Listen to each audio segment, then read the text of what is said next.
Faith Cozart coming to you real quick to share some information on why it's important to brand you in your job search or your career transition process. I'm sitting here doing what I love to do, working with clients to plan, organize, and succeed. And this particular client is in a career transition process. And I thought, you know what?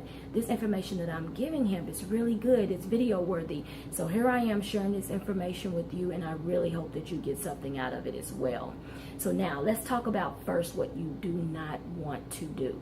You do not want to put together information that misrepresent you one way or the other.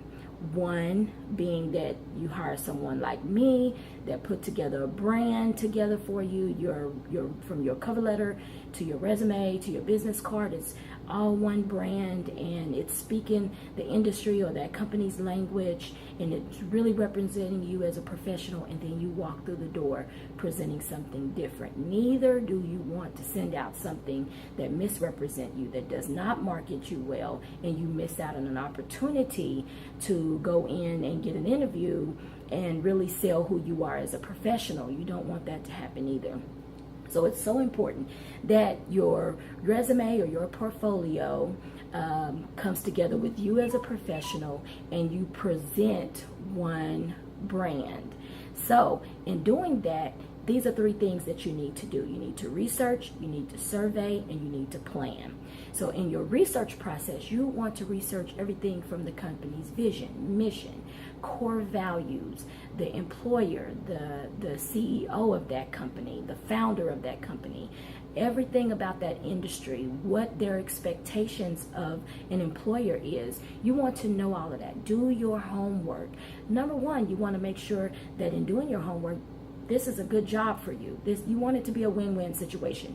You want it to be somewhere where you can grow and develop as a professional, and at the same time, a place where you can really shine and bring your best you to the table, so that they realize they really hired someone that's really good for this job. So it's very important to do your homework. The second thing you want to do is survey. Do a self-assessment. Find out what your strengths are, what your challenges are. I hate to say weaknesses, but find out what your challenges are. Things that you do well and things that you don't do so well. Areas that you need to grow, things that you need to do with yourself as a professional, and how you present yourself in your style and fashion. All of that comes together as a brand. So you want to make sure that you really know who you are as a professional, so that number one, you can communicate who you are, and then two, you can assess if there's something that you can do to enhance yourself as a professional.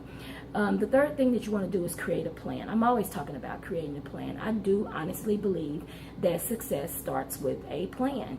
And so if you really want to succeed at what you're doing and what you're trying to do, then you need to have a plan. Sit down and actually outline what it's going to take to put together something that's going to best represent you, that also speaks the language of that company. So again, let's research.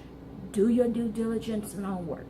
Then you want to survey. Do a self-assessment. Know who you are.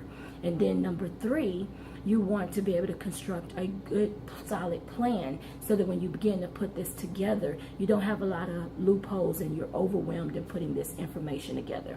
Now, I wasn't going to share this, but I'm going to go ahead and throw this in there. A couple of tips on interviewing. There's two particular questions that a lot of my clients have gotten asked, and in consulting with them, that I kind of give them advice about, or that I consult with them about. And one is, tell me a little bit about yourself. That is a broad question. If you really want to be able to communicate about who you are, know your three strengths. Know three strengths about yourself, qualities about yourself, characteristics, your integrity, skill sets. Know things about yourself that you're able to communicate. If you have to know those 9 things, 3 skill sets, 3 characteristics, 3 attributes about yourself. Put those things together. Know how to communicate them about you, because any question they ask you, if you know those things and if you study those things about yourself, then you'll properly be able to answer those questions about yourself. Another thing that in talking about strengths and challenges is, they will ask you sometimes, what are your strengths and weaknesses? Well, you don't really necessarily want to go in there and actually tell somebody that you have a low tolerance for stupidity, okay? So you don't want to do something like that, you know. I hope you laughed at that. But you don't want to do that. You want to be able to communicate. And I honestly believe this, that weaknesses are simply challenges. Challenges are opportunities to learn something new. Put me in a pressured situation and you're going to get your best masterpiece every time out of me.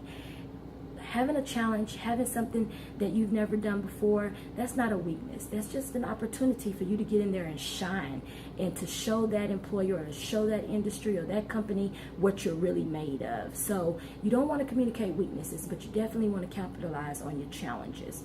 Just a freebie. So in that's all I wanted to share today. Just some information on why it's so important to brand you as an individual or as a professional in your job search or your career transition process. Be productive today. Have a good evening and make vision